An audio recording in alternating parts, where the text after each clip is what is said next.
Hi, this is Dale O'Shields, pastor of Church of the Redeemer in Gaithersburg, Maryland. Thank you so much for joining me for our devotional time this week. And we're going to talk this week about our belief in God. What do we believe about God? See, our beliefs really do matter. Our beliefs form what I would call the software of our soul. And the most important foundational belief in your life is your belief about God.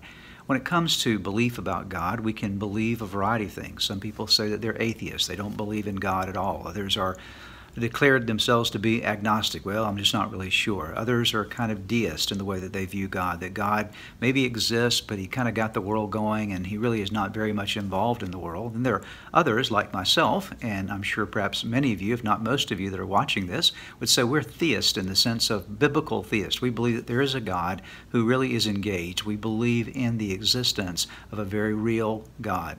Now, why is this important? Well, it's important because the reality of God is necessary. The belief in the reality of God is necessary for a relationship with God. You can't have a relationship with someone you don't believe in.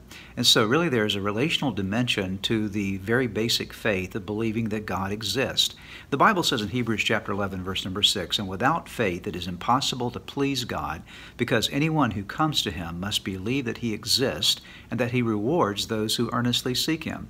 Actually, the writer of Hebrews says that this faith in God, that he exists and that he is the rewarder of those that seek him, is foundational. It is the basic element of what faith is all about. It is the beginning point. And so if you want a relationship with God, what you must start with is a very simple but yet real belief that God does exist.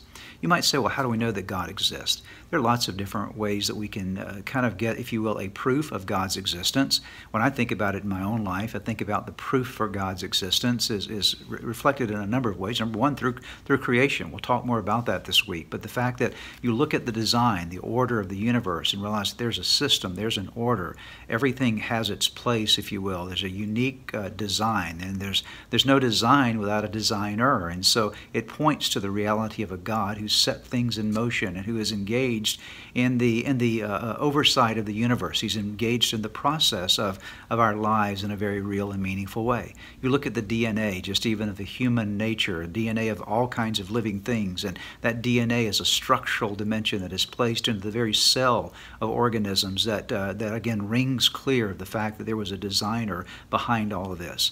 And there are lots of different reasons why we can say that yes, we believe in the existence of God, but I will say number one, above and beyond all of that, I believe in the existence of God because of the experience I've had in my life with him and the basis that he's given to me in his word that he does exist. And so I want to encourage you today to just reaffirm the fact that you believe in God. Just tell him today, God, I believe that you exist, and I believe that you reward those who will seek you.